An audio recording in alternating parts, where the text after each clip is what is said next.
नमस्कार भाइयों। जैसे कि पहले 2-3 वीडियो डाल चुका हूँ। मुद्दा वही है मेरा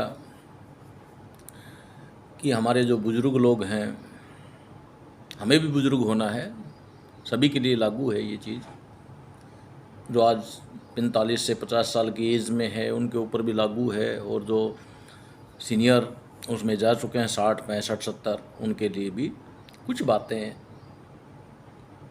जो ऑब्जर्वेशन से हैं, अनुभव से हैं, लाइफ के बारे में जितना मैंने समझा है। दिन भर मैं थोड़ा बहुत पढ़ाई करता रहता हूँ,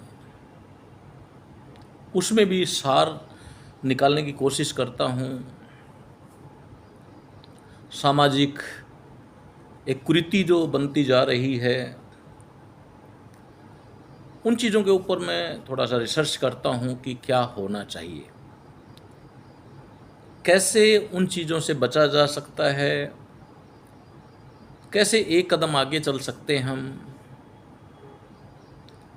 मैं अपनी जानकारी के लिए, जो वकील भाई सुन रहे होंगे उनको भी मालूम होगा कि अपनी जानकारी के लिए, अपनी जानकारी बढ़ाने के लिए मैं लीगल जो चीज़ें हैं वो भी पढ़ता हूँ। कंट्रैक्ट एक्ट है, आईटी एक्ट है, हिंदू मैरिज एक्ट है, मुस्लिम का है, मैंने मुस्लिम के सारे लॉज पढ़े हैं। एविशंस के लॉज जिससे है उसमें जहाँ तक एक्सपर्टीज़ हूँ मैं,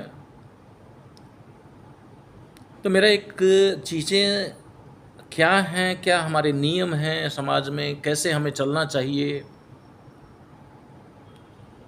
टोर्ट्स लॉ हैं, कॉन्स्टिट्यूशन ऑफ इंडिया मैंने पढ़ा है, क्लॉज वाइज समझा है, कहाँ गलती हुई, क्या सुधार होना चाहिए, क्या जुडिशरी बोलता है हमारा, क्या नियम बोलता है हमारे, कानून कैसे बोलते हैं, कैसे काम करते हैं। हमारे सिद्धांत के अंदर जो कॉन्स्टिट्यूशन है उसके सिद्धांत में जो हमारी फंडामेंटल राइट्स हैं, right to live and liberty है, राइट टू प्रॉपर्टी तो दूसरे उसमें डाल दिया, फंडामेंटल राइट नहीं रहा।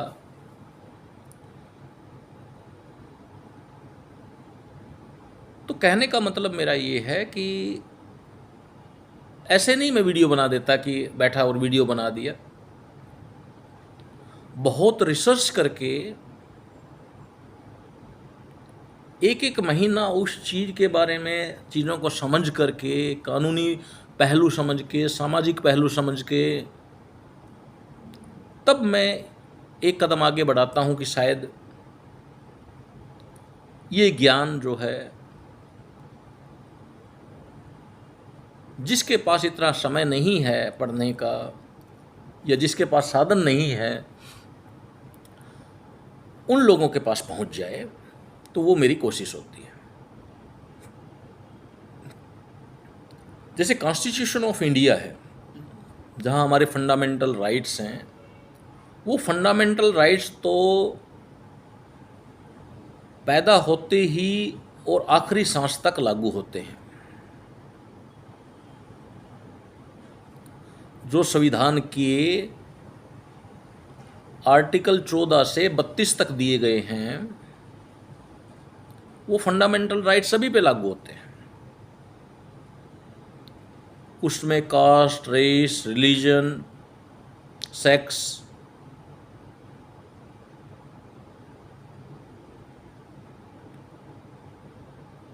सभी पे मतलब एक प्रकार से लागू होते हैं।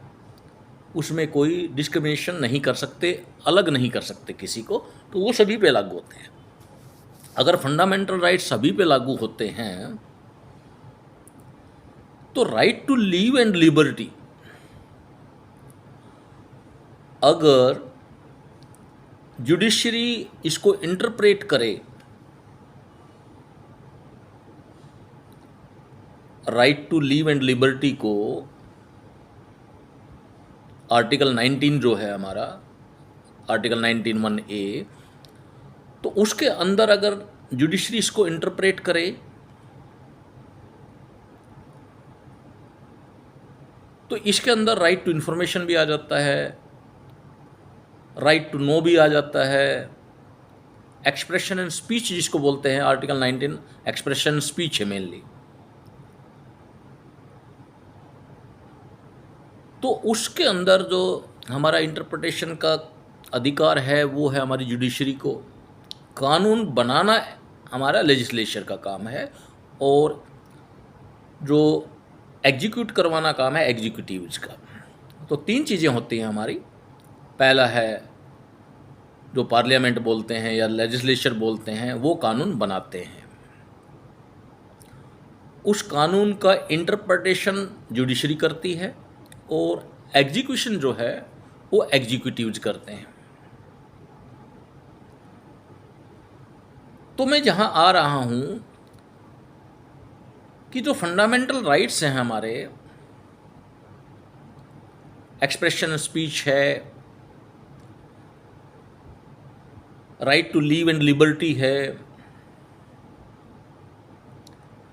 राइट टू प्रॉपर्टी था वो दूसरे एक्ट में डाल दिया, हमारा आर्टिकल में डाल दिया, उसको फंडामेंटल राइट्स से हटा दिया। चलिए ये तो कॉन्स्टिट्यूशन की बातें हैं। तो जहाँ मैं आना चाहता हूँ, मैं वहीं पे फिर आना चाहता हूँ कि हमारे जो सीनियर सिटीजन्स हैं, बुजुर्ग लोग हैं जिनकी एज 60 साल से ऊपर हो चुकी है, उनके ऊपर कोई डायरेक्ट कानून क्यों नहीं है? उनको कानूनी तौर पे लड़ाई क्यों लड़नी पड़ती है अपने हक के लिए? बेटा बेटी के साथ कानूनी लड़ाई लड़नी पड़ती है, बहुओं के साथ कानूनी लड़ाई लड़नी पड़ती है, भाइयों के साथ कानूनी लड़ाई लड़नी पड़ती है।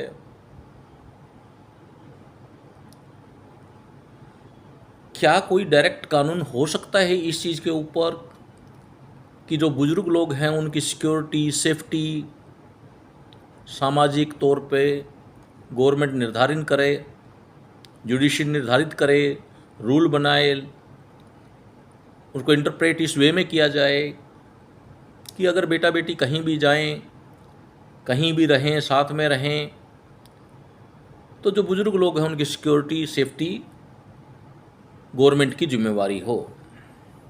इस तरह के कुछ कानून होने चाहिए जो मुझे डायरेक्ट उस वे में नहीं मिले, क्योंकि लड़ाई लड़नी पड़ती है, उसके बाद उनको कहीं ना कहीं अधिकार दिए जाते हैं। एक स्ट्रिक्ट कानून अगर बने कि जो भी बेटा बेटी माँ बाप का ख्याल नहीं रखते या माँ बाप को प्रॉपर्टी जो माँ बाप के नाम है उससे प्रॉपर्टी लेने की कोशिश करते हैं और उसके बाद माँ बाप को नहीं पूछते, या फिर जो बेटा बेटी विदेश चले जाते हैं और दोबारा वे अपने माँ बाप की देख रेख नहीं करते, केयर नहीं करते, आना जाना छोड़ देते हैं, क्या उनके ऊपर कोई कानून हो सकता है? सरकार चाहे तो क्या नहीं हो सकता, पार्लियामेंट चाहे तो क्या नहीं हो सकता। और पार्लियामेंट में 50% तो मेरे हिसाब से 50 साल की उम्र से ही ज़्यादा होंगे। उनको इस बात पे विचार करना चाहिए कि जिसके बच्चे विदेश जाकर के सेटल हो जाते हैं और बुजुर्ग लोग जो माता पिता हैं वो इंडिया में हैं, तो इतने सख्त कानून होने चाहिए कि मजबूरी में, कानून की बाध्यता की वजह से वो बच्चे अपने माँ बाप की केयर करने लगे, आने लगे, मिलने लगे, जितना संभव हो, जहाँ तक संभव हो वो कानून उस तरह से बने कि कहीं ना कहीं बैलेंस एक बने।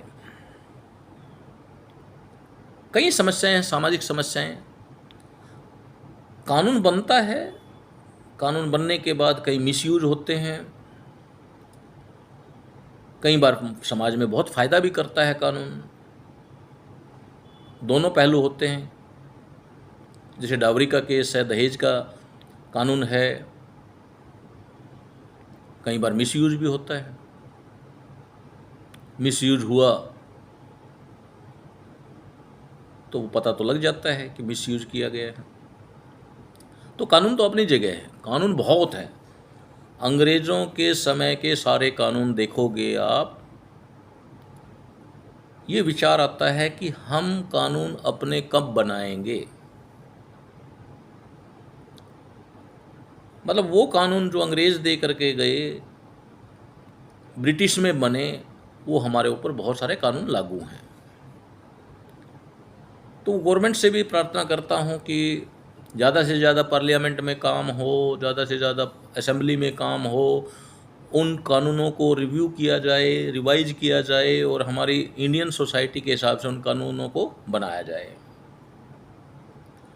उस समय अंग्रेज शासन कर रहे थे, तो कानून जो बनता था, उस कानून की पृष्ठभूमि ये होती थी कि अंग्रेज ऑफिसर जो है या अंग्रेज़ों द्वारा लगाए गए ऑफिसर उसके ट्रैप में ना आए। कानून उस एंगल से बनाए गए थे, और आज अगर उन्हीं कानूनों को आप लागू करेंगे तो कहीं ना कहीं मजबूरी हो जाती है कि वो बैलेंस नहीं हो पाती, चीज़ें जो हैं समाज में कुछ ना कुछ कमी रह जाती है कानून लागू होने में। तो मेरी बात जहाँ से चली थी कि मुझे ऐसी महसूस हुआ कि कोई सख्त कानून बुजुर्ग लोगों पे बनाया जाए। संविधान में कोई फंडामेंटल राइट्स में या कहीं भी या इंटरप्रिटेशन उसका किया जाए कि जो 60 साल से ऊपर के लोग हैं उनका बेटा बेटी, उनकी बहू, उनके ऊपर कुछ बाध्यता हो इस बात की कि वो उनकी केयर करें, उनसे मिले जुलें, उनको right to live and liberty दें। कम से कम ऐसा कानून तो हो कि जो माँ बाप अपना इतना संघर्ष करके एक मकान बनाते हैं, प्रॉपर्टी इकट्ठा करते हैं, तो वो तो उनका कम से कम एक मौलिक अधिकार हो कि उस प्रॉपर्टी को, उस मकान को बेटा बेटी किसी भी कंडीशंस में माँ बाप से ना लें। माँ बाप के साथ रहें, अच्छी बात है, लेकिन ये कहना कि माँ बाप मेरे साथ रह रहे हैं, माँ बाप आपके साथ कैसे रह रहे हैं? माँ बाप ने अपना खून पसीना एक करके ये मकान बनाया है, या पैतृक संपत्ति उनको मिली थी उसमें मकान बना हुआ है, पैतृक उनके ऊपर हिस्से में आया है मकान, उसमें बेटा बेटी ये कहें कि माँ बाप मेरे साथ रह रहे हैं। माँ बाप को इतना अधिकार तो दिया जाए कानूनी तौर पे कि जो वो मकान उन्होंने अपना बनाया है उस मकान का बंटवारा ना हो और उनकी औलाद कोई भी उस मकान को ना ले पाए। अगर भाई भाई में बंटवारे की बात आती है तो जो माँ बाप का पैतृक मकान है वो माँ बाप का ही हो जब तक वो जीवित हैं। जब तक माँ बाप जीवित हैं वो पैतृक मकान माँ बाप का ही हो। उसमें भाइयों का जो हिस्सा है वो बाद में आए, जब माँ बाप वहाँ से समय पास करके भगवान के पास चले जाएं। अब भाइयों के पास अधिकार आए कि उस मकान का बंटवारा कर लें। पहली बात, कम से कम उससे भी कुछ चीज़ें हम समाज में जो बुजुर्गों के साथ हो रही है, वो एक पहलू मैंने बताया, समस्या मैंने बताई कि उनके पास रहने के लिए घर नहीं है। दिल्ली में इंसिडेंट हुए, कई जगह इंसिडेंट हुए, माँ बाप घर से निकाल दिया, रोड पे पड़ा हुआ है, फिर वो हॉस्पिटल गया, उसको होश आया, फिर उसको वृद्धाश्रम में लेके गया, वीडियो भी आ रही हैं आजकल। तो एक पहलू पे बात कर रहा हूँ मैं कानूनी तौर पे कि क्या माँ बाप को ये एक प्रकार से सख्त कानून बनाकर समाज को एक मैसेज नहीं दिया जा सकता कि माँ बाप का जो पैतृक मकान होगा या माँ बाप ने जो अपने नाम मकान बनाया है उस प्रॉपर्टी के अंदर बेटा बेटी का अधिकार नहीं होगा जब तक माँ बाप जीवित हैं। ये बंटवारे की जो समस्या है कि मकान छोटा है, माँ बाप उसमें मुश्किल से रह रहे हैं और बेटा बेटी बंटवारे के लिए दबाव डालने लग जाते हैं। हो सकता है कि कुछ पहलू और हों इसमें एडिशनल, आप भी सोच सकते हैं, विचार कर सकते हैं। जो मेरा विचार है मैं आपको बता रहा हूँ कि कम से कम केवल मकान की बात कर रहा हूँ। मकान तो लास्ट तक अगर माँ बाप के नाम रहे जब तक वो जीवित हैं और बेटा बेटी चाहें तो उसके साथ रहें, माँ बाप का ही मकान रहे, तो एक समस्या जो है वो कम हो जाएगी कि माँ बाप को कोई घर से बाहर नहीं निकलेगा बंटवारे के नाम पे। और बंटवारा करने के बाद फिर माँ बाप को ये नहीं कहेगा कि 6 महीने उसके साथ रहो, 2 महीने उसके साथ रहो। माँ बाप की ये दुर्दशा देख करके मुझे लगता है स्पष्ट कानून, स्पष्ट पॉलिसी हो माँ बाप की सेफ्टी के लिए। दूसरी साइड में भी मैं इशारा कर रहा था, जो बच्चे बाहर गए हुए हैं, जो बाहर सेटल हो जाते हैं, उन बच्चों को भी ख्याल करना चाहिए। शायद बहुओं को मैं दोष नहीं दूंगा, वो बहुएं जो हैं वो किसी की बेटी हैं, दूसरे घर से आई हैं, वो जितनी चिंता अपने माँ बाप की करते हैं वो चिंता अपने सास ससुर की शायद नहीं कर पाए। लेकिन जो बेटा है, बेटा तो चिंता कर सकता है, दबाव हो सकता है उस पर। मैं ये नहीं नकार रहा कि दबाव नहीं होगा, दबाव हो सकता है। अपने परिवार को आगे ले जाने के लिए, परिवार को बढ़ाने के लिए बहुत सारे कंप्रोमाइज़ करने पड़ते हैं। लेकिन ऐसा भी ना हो कि आप माँ बाप को छोड़ करके अपने नरक की तैयारी शुरू कर दें। क्योंकि आज माँ बाप जिस स्टेज के ऊपर हैं 70-80 साल में, उसी एज में आपको भी आना है।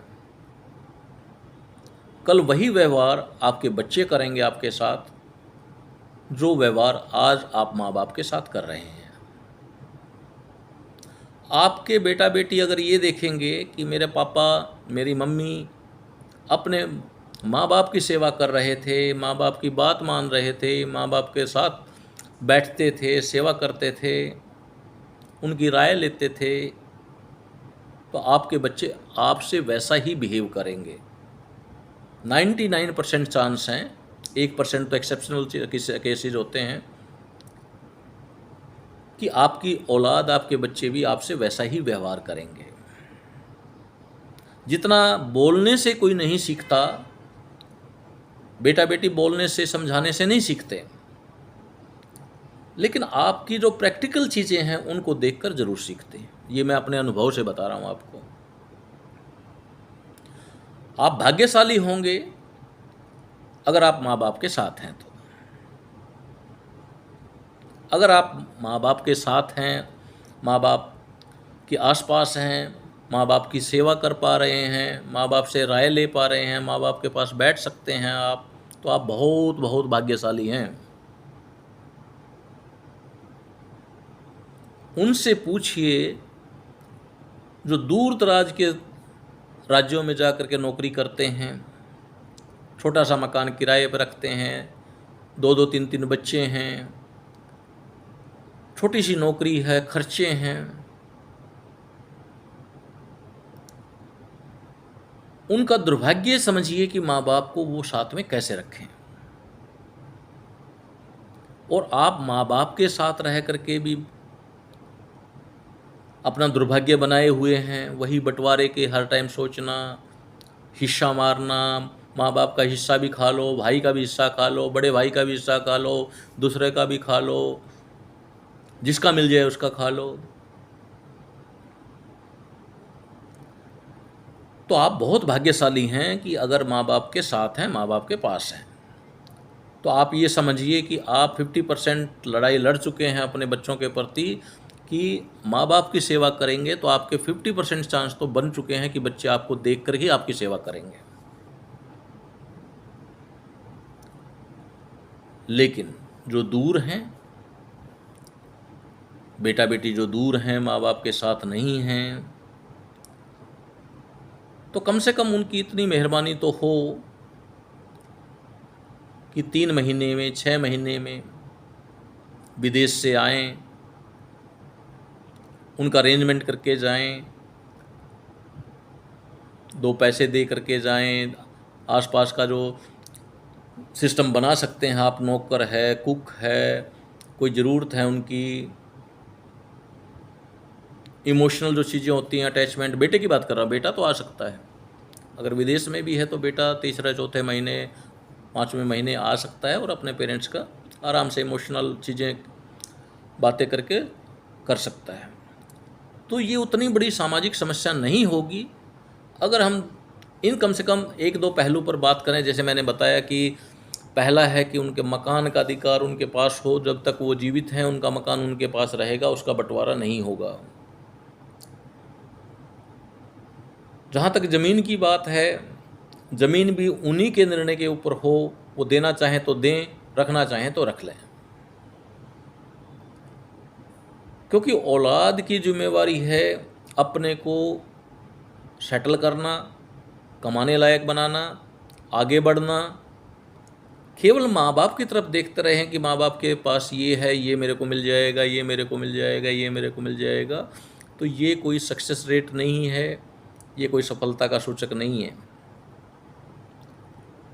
माँ बाप से उनके पास जो है वो मत छीनिए। अपने दम पर अगर बन सकते हो तो कुछ बनकर दिखाइए।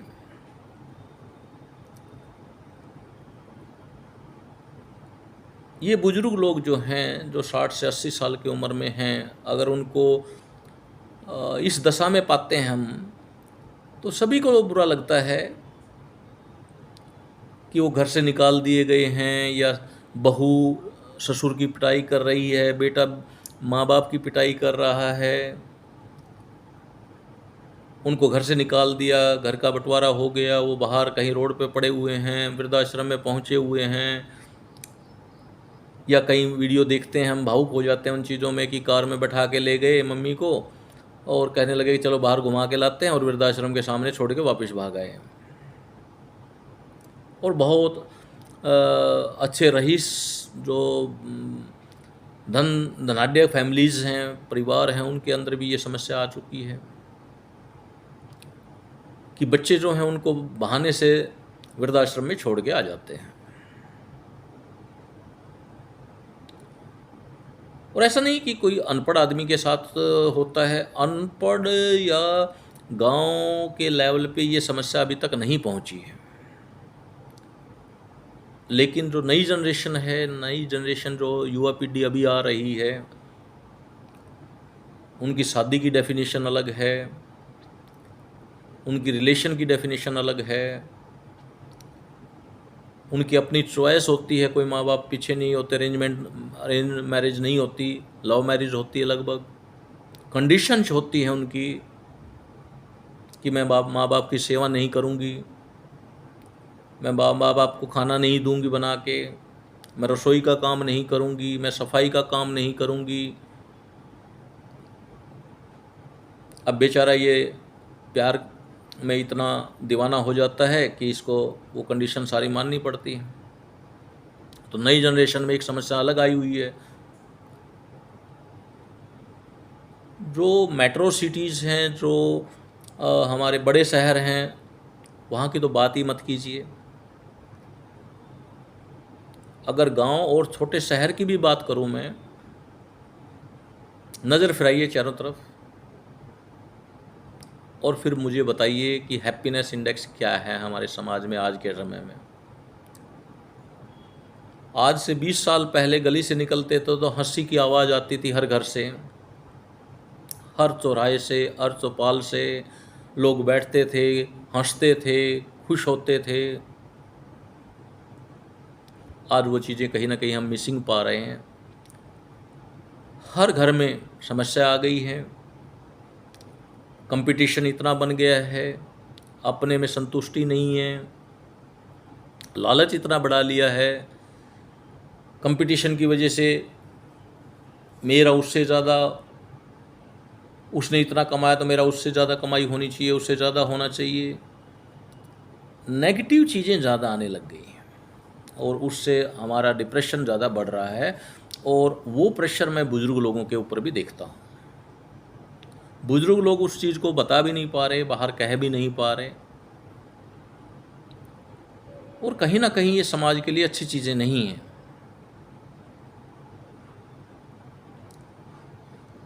कुछ समझदार लोग आगे आएं, ज्ञानी लोग हैं, समझदार लोग हैं, इन सामाजिक चीज़ों पे भी चर्चा शुरू हो। हमारी खाप पंचायत हैं,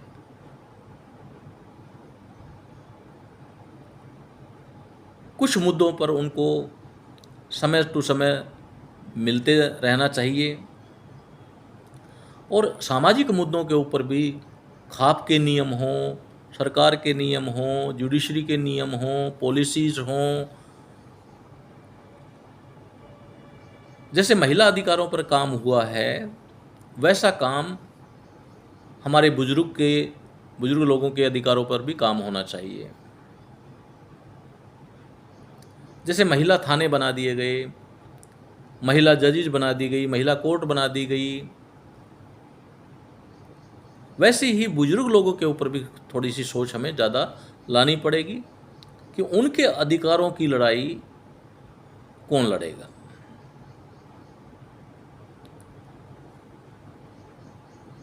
जहां उनको अधिकार मिलेंगे, मिलने चाहिए,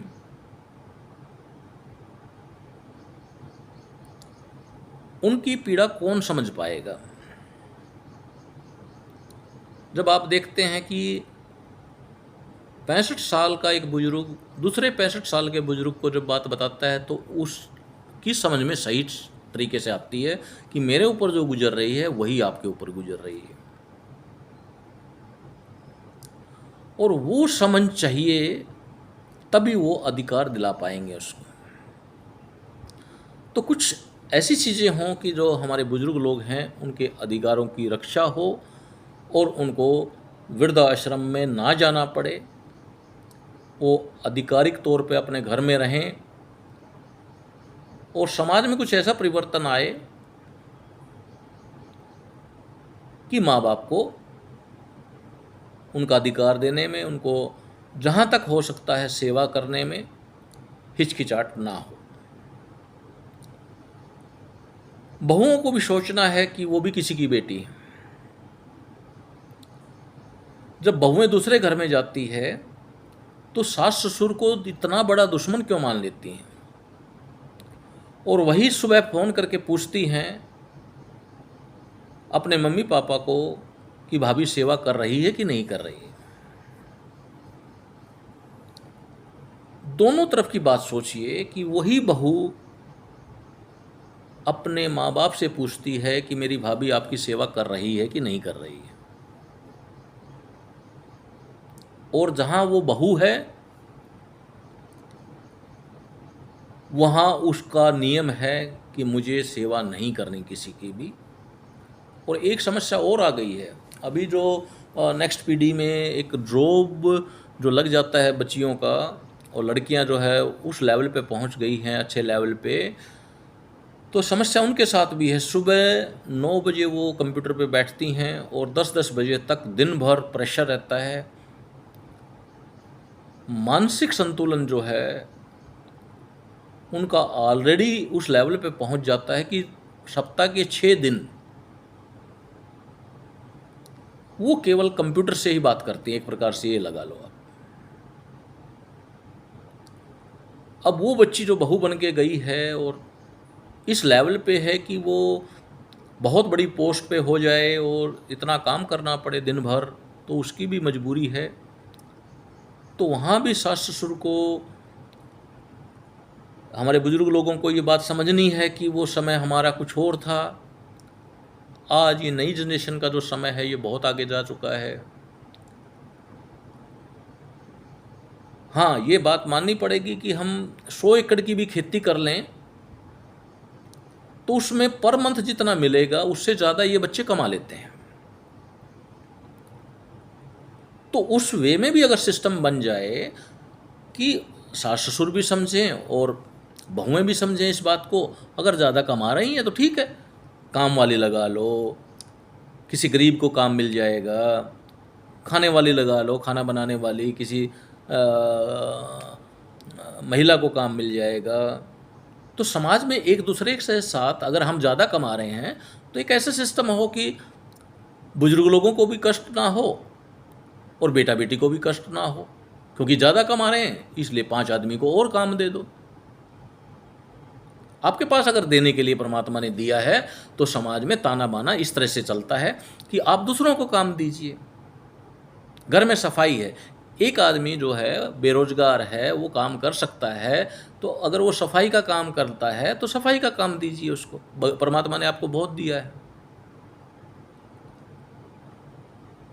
अगर कोई खाना बनाने का काम करता है तो उसको खाने का काम दीजिए। एक आदमी को आपने काम दिया, कम से कम आपका सिस्टम ठीक रह गया, सास ससुर भी परेशान नहीं है, बेटा बेटी भी परेशान नहीं है, वो रिलेशन भी कम से कम वहीं रह जाएंगे। अगर बहुत ज़्यादा लालच में चले गए, लालच में तो फिर गड़बड़ होती है। लालच में गड़बड़ कैसे होती है कि लालच जब बढ़ता है तो बहुत आगे तक बढ़ जाता है। मैंने ऐसे ऐसे लोग देखे हैं कि करोड़ों रुपया होने के बाद भी 1 रुपये 2 रुपये के लिए भी वो क्या सोचने लगते हैं, कैसे सोचने लगते हैं, हैरान हो जाएंगे आप सुन के। जिसके पास करोड़ों रुपया है, ये मेंटल स्टेट भी बहुत ही गड़बड़ हो जाती है। अगर परमात्मा ने आपको दिया है, यहाँ से मैं बात एक तरह से शुरू कर रहा हूँ, नहीं कि आपको परमात्मा ने दिया है, बेटा बेटी उस लेवल पे हैं, आप सास ससुर हैं, माँ बाप हैं, तो आप भी समझिए इस बात को कि वो पुराना ज़माना चला गया। अब लगाइए काम वाली को, काम करने वाला लगाइए, गार्डनर लगाइए, खाना बनाने वाला लगाइए, 3 आदमी को 4 आदमी को आपने काम दे दिया, ड्राइवर लगाइए। जब परमात्मा आपको इतना दे रहा है तो और लोगों को काम दीजिए। शायद, मेरा अपना पॉइंट ऑफ व्यू है, शायद इससे समस्या कुछ सोल्व हो जाएगी। यहाँ पे बुजुर्ग लोगों का भी थोड़ा सा चीज़ें समझनी होंगी। जो लालच की बात कर रहा था, बहुत ज़्यादा लालच नहीं करना है, कहाँ लेके जाना है आपको। वो एक हमारा छोटी सी कहानी है कि लालच जो है वो कई बार बहुत परेशान कर देता है। एक आदमी जो है वो ब्याज पे पैसा देता था, गांव में ब्याज पे पैसा देता था, 2% भी ले लेते हैं, 3% मंथली ले लेते हैं। और ये बहुत लोग हैं, एक मतलब जाति है ये जो ब्याज पे पैसा देते हैं, एक जाति है, विशेष जाति है ये बहुत कंजूस होते हैं। ये अगले की सिचुएशन नहीं देखते हैं, अगले की सिचुएशन क्या है, इनको 2% मिल जाए, 3% मिल जाए, 5% मिल जाए, ये छोड़ते नहीं हैं। तो ऐसा ही कोई ब्याज पे पैसे देने वाला आदमी था, तो उसने किसी को पैसा दिया, अच्छी मोटी रकम, तो उसने बोला 2 का ब्याज दे दूंगा मैं, ठीक है। 1 करोड़ रुपया दे दिया उसने ब्याज पे। अब जिसको दिया तो उसने बढ़िया कोठी बना ली, वो बढ़िया कोठी, बढ़िया सिक्योरिटी गार्ड, ये वो करके पूरा मजा उसने 2-4 भाइयों से और ले रखा होगा। तो अब ये जो ब्याज पे पैसा देने वाला था, इसका 3-4 महीने तो उसने ब्याज दिया, उसके बाद उसने ब्याज बंद कर दिया। और ये ब्याज पे देने वाला जो है 1 करोड़ जिसने ब्याज पे दे रखा है, ये खुद झोपड़ी में रहता है, ये खुद झोपड़ी में रहता है और 1 करोड़ रुपया दूसरे को ब्याज पे दे रखा है, क्योंकि 2% का ब्याज आ रहा है। एक दिन गुस्से में आकर के ये बोला, यार वो ब्याज भी बंद कर दिया उसने तो, और 1 करोड़ रुपया ले रखा है मेरा। तो ये गुस्से में आकर उसके पास जाता है, सुन भी रखी होगी आपने ये कहानी। वो गुस्से में आकर के उसके पास जाता है। अब वहाँ जाता है तो देखता है कि भाई 400 गज में कोठी बना रखी है, बाहर सिक्योरिटी गार्ड हैं, सीसीटीवी कैमरे लगे हुए हैं और सिक्योरिटी गार्ड उसको जाने नहीं दे रहा। तो बोला भाई मैंने पैसे लेने हैं और उनको बोलो कि पैसा दे मेरा, या ब्याज भी नहीं दे रहा, मेरा पैसा उधार लिया हुआ है। तो गार्ड ने बाहर से टेलीफोन लगा हुआ था, तो उसने फ़ोन किया साहब को कि साहब जी ये आए हैं। साहब जी ने देख तो लिया था सीसीटीवी कैमरे में, तो वो बोले भेज दो अंदर। अब ये उसके पास गया, अंदर गया तो देखा कि चारों तरफ शीशा ही शीशा लगा हुआ है, बाथरूम, टॉयलेट, ये वो, वॉश बेसिन। ये तो हैरान हो गया कि ये तो स्वर्ग इंद्र का महल है। ये तो इसको गुस्सा आ गया अंदर से कि ये क्या हो रहा है यार, मेरा पैसा ये यूज कर रहा है, ये मज़ा ले रहा है, मैं झोपड़पट्टी में रहता हूँ, ये देखो कैसे रहता है। तो ये बात कर रहा था कि भाई ब्याज भी बंद कर दिया आपने। तो बोला बाबा आ जाएगा ब्याज, नेक्स्ट मंथ जो पीछे का बचा हुआ है वो सारा दे दूंगा मैं। इसका ध्यान उस चीज़ पे कि वहाँ बैठ के इसका दिमाग जो है, जैसे वातावरण में रहोगे वैसा ही दिमाग बनेगा। तो वहाँ तो माहौल कुछ अलग था, तो इसके दिमाग में एक माहौल का फ़र्क पड़ा, प्रभाव आया और ये गुस्से में उठ के चल दिया। विचार कर रहा है कि मेरा पैसा मैंने ब्याज पे दे रखा है और वो कोठी बनाए हुए हैं, मज़े लिए हुए हैं उधार लेकर के भी, और मेरा अपना पैसा, मैं झोपड़ी में रह रहा हूँ। उस गुस्से में आकर के और इसने आके अपनी झोपड़ी में आग लगा दी। झोपड़ी जल रही है और जैसे झोपड़ी जलने लगी कुछ टाइम बाद इसका अब वातावरण बदल चुका था, वो प्रभाव खत्म हो गया वहाँ का और प्रभाव आ गया झोपड़ी वाला। झोपड़ी जल रही है और इसके अंदर से विचार चल पड़ा दोबारा कि 1 करोड़ का तो ब्याज बहुत होता है भाई, 1 करोड़ का ब्याज तो बहुत होता है। अगर मैं कोठी बनाऊंगा तो सारा तो पैसा कोठी में लग जाएगा,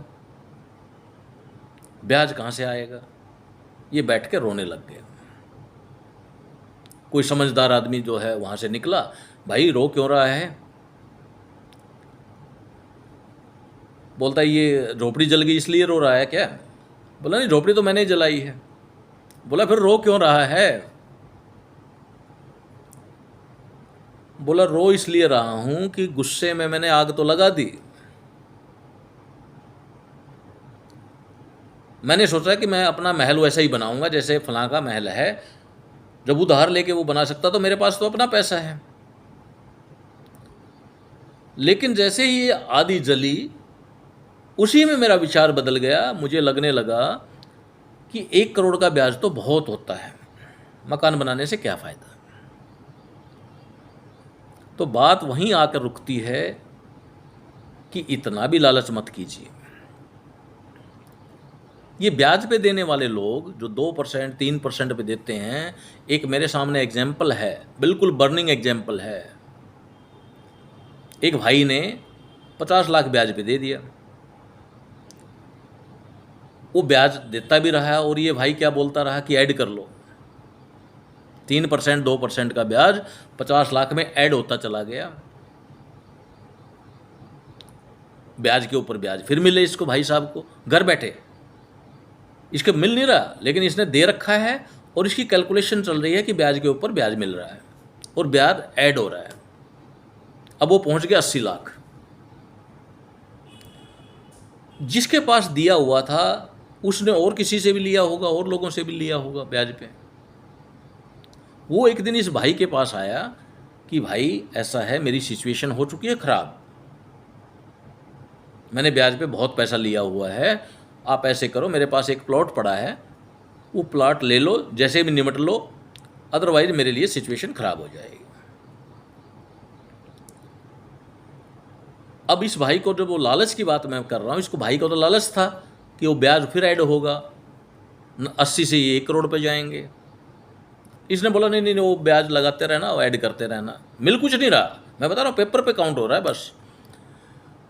6 महीने के बाद ऐसी सिचुएशन हुई, परमात्मा की दया ऐसी हुई कि वो ब्याज वाला आदमी डूब गया, क्योंकि डूबता ही है। 3 का ब्याज 4 का ब्याज कम होता है कि मंथली 48% जो बैंक में आपको 6.5 से 8% मिलता है साल का, वो 48% कैसे झेल पाएगा।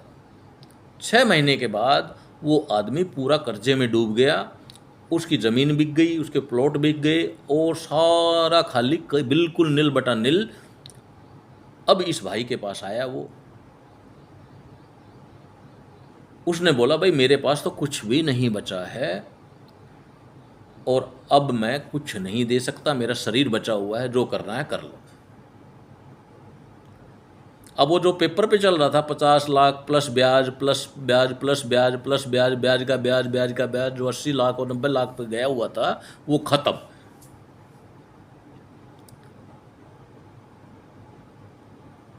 अब बहन जी जो वाइफ है उनकी, या वो बंदा है, क्या हालत हुई होगी उनकी। ये लालच जो है कहाँ तक ले जाता है आदमी को, वो मैं आपको बता रहा हूँ। तो लाइफ का कुछ फंडा अलग भी बनाइए, जो परमात्मा ने दिया है, जितना दिया है आप कमाइए, दिन रात कमाइए, लेकिन ये जो ब्याज पे गरीब आदमी को या किसी को खींचने वाली बात होती है, तो ये कहीं कम फलता है। मेरे कहने का मतलब कम फलता है। अब उसके बाद फिर जब वो ब्याज के ब्याज लगाते थे और वो डूब गया, वो डूबने के बाद फिर क्या हालत हुई, फिर ये चले तांत्रिकों के पास। अब इनको लगा कि 90 लाख जो पेपर पे लिखा हुआ था वो तांत्रिक दिलवाएगा। एक समस्या और आ गई हमारे समाज में, एक समस्या से पीछा नहीं छूटता, दूसरी समस्या मुझे याद आ जाती है।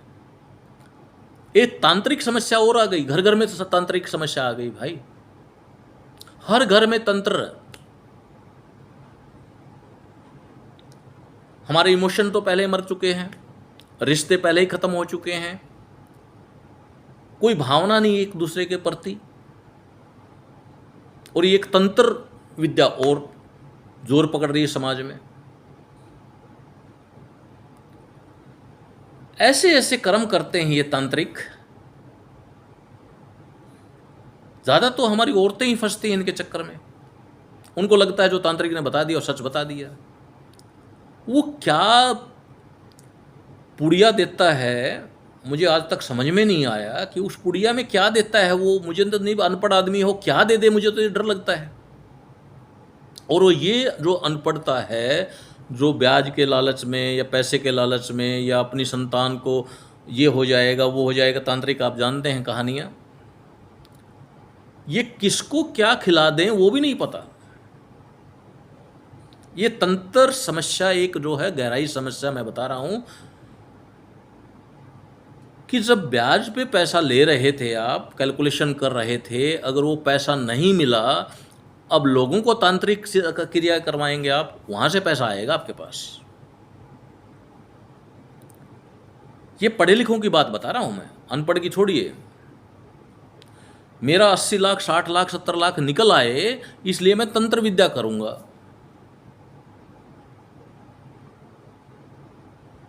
मैं उसके घर में जाके तंत्र विद्या करके आऊँगा,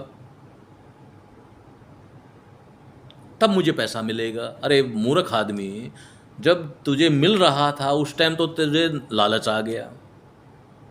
अब तुझे तांत्रिक जो तंत्र करने के, जिसके पास रहने के लिए घर नहीं है, रहने के लिए जगह नहीं है, अनपढ़ आदमी है, वो तंत्र विद्या से तुझे धन दिलवाएगा। ये और समस्या आ चुकी है हमारे समाज में। जलन, इतनी जलन बढ़ गई है कि आप वीडियो में भी देखें, आजकल धीरेन्द्र शास्त्री जो बागेश्वर धाम में चल रहा है, अगर वो सच है, 100% सच है मान लो, तो हर तीसरे आदमी के अंदर तांत्रिक क्रिया करवाई मिलती है। नाम बता देता है किसने करवाया, झूठ सच तो वो जाने, परमात्मा जाने, मैं कोई निर्णय करने वाला नहीं, लेकिन वो नाम बता देता है। घर का मेंबर होता है, रिश्तेदार होता है, प्यारा होता है, दोस्त होता है, जिसके ऊपर उसने विश्वास किया वही करवाता है। एक समस्या ये भी है। अगली वीडियो अगर मेरी आएगी तो ये जो तंत्र समस्या है, जो तांत्रिक क्रियाएं करवाने लग गए हैं एक दूसरे के ऊपर, पढ़े लिखे लोग भी जो अपने को इस समाज में विद्वान मानते हैं, वो लोग भी इस चक्कर में आ चुके हैं। वो ना दोस्त देखते हैं, जिसके साथ एक थाली में खाना है वो उसको भी नहीं छोड़ते। कहाँ तक सावधान होगे? मेरे को ये बताइए, आप दुश्मन से सावधान हो सकते हैं? क्या आप निजी रिश्तों में सावधान रहेंगे? निजी रिश्ता मतलब भाई बहन, सगे भाई बहन, भाभी, बहुत गहरे दोस्त, क्या यहाँ भी हमें सोचना पड़ेगा?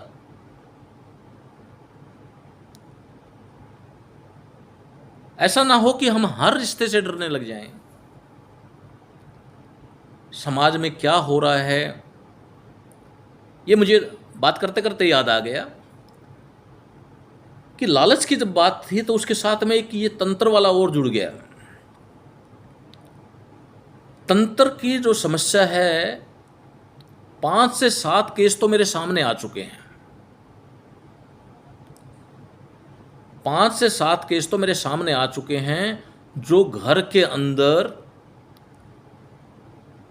तंत्र विद्या का प्रयोग करते हैं दूसरों के ऊपर। तंत्र विद्या सीखते हैं, तांत्रिक के पास जाते हैं, किसी को सिर दर्द करवाना हो, किसी को कमर दर्द करवाना हो, किसी की टांग में दर्द करवाना हो, किसी को मारण विद्या करवानी हो, किसी का कैरियर ख़त्म करना हो, किसी की शादी ना होने देनी हो, इतनी ईर्ष्या इनके अंदर भरी रहती है कि इन चीज़ों में प्रयोग करते हैं। मुझे नहीं पता वो कितना सक्सेस है, कितना नहीं है। कल मेरे ऊपर भी करवा दिया जाए, मेरे बच्चों के ऊपर करवा दिया जाए, किसी के ऊपर करवा दिया जाए, मुझे नहीं पता कि क्या है, लेकिन वास्तव में जो वीडियो देखते हैं, जो समझ में आती है, वो हैरानी होती है कि मारण क्रिया करवाने से मृत्यु हो गई, अब धीरेन्द्र शास्त्री बोला वो तो चला गया, मैं कुछ नहीं कर सकता। अगर किसी का आदमी अगर इन तंत्र की वजह से अगर वो मर जाता है तो उसका रिप्लेसमेंट कुछ नहीं है। इस बंदे ने तो अपना काम कर दिया। ये भी एक बुराई समाज में आ चुकी है। मैं जस्ट इशारा कर रहा हूँ, उसके बाद नेक्स्ट वीडियो में कोशिश करूँगा ये तंत्र वाली चीज़ें, इससे रिजल्ट क्या निकलता है। मैंने समाज में बचपन से देखा है, ये तांत्रिक करवाने वालों का रिजल्ट क्या है, मैं आपके सामने लाऊंगा इसको। और हमारी गीता में भी, हमारे शास्त्रों में भी बहुत कुछ लिखा हुआ है इस बारे में, तंत्र विद्या के बारे में। तंत्र विद्या जो है, तंत्र विद्या जिसको बोलते हैं, तंत्र विद्या जो करवाता है उसका जो एंड रिजल्ट होता है, जो लास्ट में रिजल्ट होता है, इतना बुरा होता है कि मैं एग्जाम्पल के साथ आपको समझाऊंगा। अगर हो सके मेरी बात किसी भाई तक पहुंचे तो इस तंत्र विद्या को मत मानिए, मत घुसिए उसमें, किसी का बुरा मत कीजिए। मेरी तो ये दिल से प्रार्थना है, अपनी मेहनत पे भरोसा रखिए, अपने किस्मत पे भरोसा रखिए, जो परमात्मा ने आपका दिया है उसमें संतुष्ट रहिए, दूसरे प्रोग्रेस करते हैं उसमें खुश रहिए, सारे समाज को अपना परिवार मानिए, तभी आप खुश रह पाएंगे। धन्यवाद भाइयों। वीडियो ठीक लगे तो चैनल को सब्सक्राइब करना, आगे बढ़ाना। Thank you.